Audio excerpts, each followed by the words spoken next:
Hello friends, അസ്സലാമു അലൈക്കും. എൻ്റെ പുതിയൊരു വീഡിയോയിലേക്ക് നിങ്ങൾക്കെല്ലാവർക്കും സ്വാഗതം. നമസ്കാരം സുഹൃത്തുക്കളെ. ഇന്നത്തെ വീഡിയോയിൽ നമ്മൾ സംസാരിക്കുന്നത് പ്രകൃതിദത്തമായ ഒരു അത്ഭുത വിഭവത്തെക്കുറിച്ചാണ്. വേനൽക്കാലത്തെ ചൂടകറ്റാൻ മാത്രമല്ല, പഴയ കാലത്ത് നോമ്പനുഷ്ഠിക്കുന്നവർക്ക് കരുത്തേകാനും ഈ വിഭവം ഉപയോഗിച്ചിരുന്നു.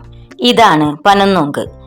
പനം മരത്തിൽ നിന്ന് വെട്ടിയെടുക്കുന്ന ഈ അമൃതിനെക്കുറിച്ചും ഇതിൻ്റെ ഗുണങ്ങളെക്കുറിച്ചും നമുക്ക് നോക്കിയാലോ. പണ്ട് കാലത്ത് വലിയ നോമ്പ് സമയത്ത് കഠിനമായ വ്രതം അനുഷ്ഠിക്കുന്നവർ പനയുടെ കായയും നുങ്ക് ഇതിൻ്റെ കിഴങ്ങും പ്രധാന ആഹാരമാക്കിയിരുന്നു. പണ്ട് കാലത്ത് വലിയ നോമ്പ് എടുക്കുന്നവർ അരിഭക്ഷണം ഉപേക്ഷിക്കുമ്പോൾ പനനൊങ്ക് ഒരു പ്രധാന ഭക്ഷണമായിരുന്നു. പനയുടെ കുല വെട്ടി അതിനുള്ളിലെ ഇളം നൊങ്ക് എടുത്ത് കഴിക്കുന്നത് വിശപ്പും ദാഹവും ഒരുപോലെ മാറ്റാൻ സഹായിക്കും. കഠിനമായ വെയിലത്ത് ജോലി ചെയ്യുന്നവർക്കും നോമ്പ് എടുക്കുന്നവർക്കും ശരീരം തണുപ്പിക്കാൻ ഇതിലും നല്ലൊരു മരുന്നില്ല. എന്തുകൊണ്ടാണ് പനന്നൊങ്ക് ഇത്ര വിശേഷപ്പെട്ടതാകുന്നത് എന്ന് നോക്കിയാലോ.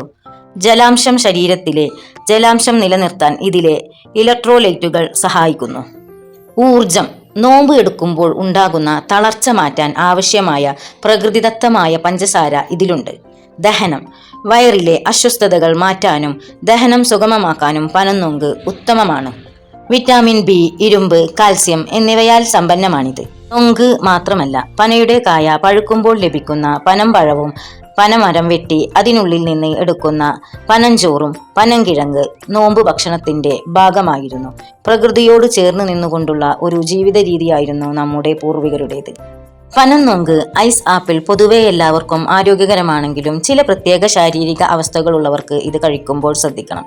പനന്നൊങ്ക് അമിതമായി കഴിച്ചാൽ ദഹനക്കേട് ഉണ്ടാകാൻ സാധ്യതയുണ്ട്. പ്രത്യേകിച്ച് ഗ്യാസ് ട്രബിൾ ഉള്ളവർക്കും വയറിന് അസ്വസ്ഥത ഉള്ളവർക്കും ഇത് അമിതമായാൽ വയറുവേദനയോ വയറിളക്കമോ ഉണ്ടാവാൻ സാധ്യതയുണ്ട്.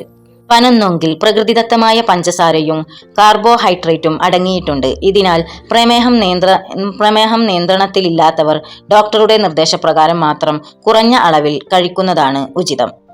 വൃക്കരോഗം മൂലം പൊട്ടാസ്യം നിയന്ത്രിക്കേണ്ടി വരുന്നവർ ഇത് ഒഴിവാക്കുന്നതോ ഡോക്ടറോട് ചോദിച്ച ശേഷം മാത്രം ഉപയോഗിക്കുന്നതോ ആണ് നല്ലത്.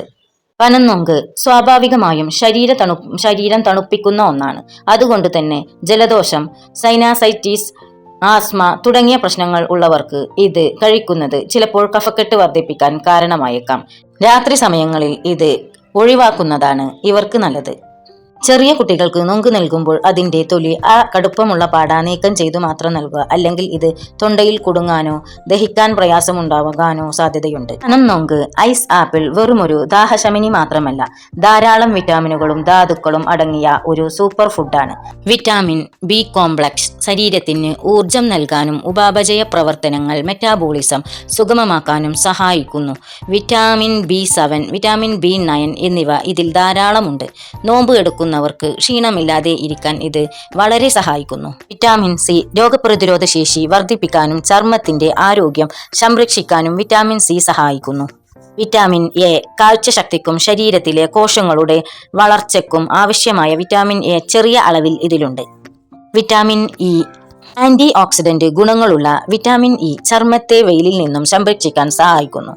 വിറ്റാമിൻ കെ രക്തം കട്ടപിടിക്കുന്നതിനും എല്ലുകളുടെ ആരോഗ്യത്തിനും വിറ്റാമിൻ കെ സഹായിക്കുന്നു. ഇതിനു പുറമെ പൊട്ടാസ്യം രക്തസമ്മർദ്ദം നിയന്ത്രിക്കാനും ഹൃദയാരോഗ്യം നിലനിർത്താനും സഹായിക്കും. ഇരുമ്പ്, ഇറോൺ, വിളർച്ച, അനീമിയ തടയാനും രക്തത്തിലെ ഹീമോഗ്ലോബിൻ വർദ്ധിപ്പിക്കാനും സഹായിക്കുന്നു. കാൽസ്യം എല്ലുകളുടെയും പല്ലുകളുടെയും കരുത്തിന് അത്യാവശ്യമാണ്. സിങ്ക് മുറിവുകൾ വേഗത്തിൽ ഉണങ്ങാനും പ്രതിരോധശേഷി കൂട്ടാനും സഹായിക്കുന്നു. ഫൈബർ ദഹനം സുഗമമാക്കാൻ സഹായിക്കുന്നു. പനന്നൊങ്ക് കഴിക്കുമ്പോൾ ഇതിലെ കനം കുറഞ്ഞ ആ തവിട്ട് നിറമുള്ള തൊലി പാട കളയാതെ കഴിക്കുന്നത് കൂടുതൽ ഗുണകരമാണ്. കാരണം ആ പാടയിലാണ് ശരീരത്തിന് ആവശ്യമായ പല ആന്റി ഓക്സിഡന്റുകളും അടങ്ങിയിരിക്കുന്നത്. കുഞ്ഞുങ്ങൾക്ക് ആ പാട കൊടുക്കുമ്പോൾ ശ്രദ്ധിക്കണം. പനന്നൊങ്ക് ഒരു അമൃതാണെങ്കിലും നിങ്ങളുടെ ആരോഗ്യസ്ഥിതി കൂടി നോക്കി വേണം ഇത് ആസ്വദിക്കാൻ. ശ്രദ്ധിക്കേണ്ട കാര്യങ്ങൾ: അമിതമാകരുത്. ഏതൊരു നല്ല ഭക്ഷണവും അമിതമായാൽ ദോഷമാണ്. ഒരു ദിവസം 2-3 നൊങ്കിൽ കൂടുതൽ കഴിക്കാതിരിക്കുന്നതാണ് നല്ലത്. ഇന്ന് പനന്നൊങ്ക് നമ്മുടെ നാട്ടിൽ കുറഞ്ഞു വരികയാണ്. എങ്കിലും ആരോഗ്യകരമായ ഈ ശീലം നമ്മൾ തിരിച്ചു പിടിക്കേണ്ടതുണ്ട്.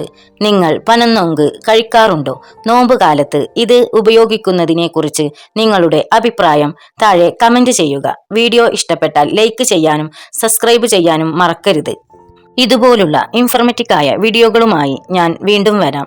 അസ്സലാമു അലൈക്കും വോൾ.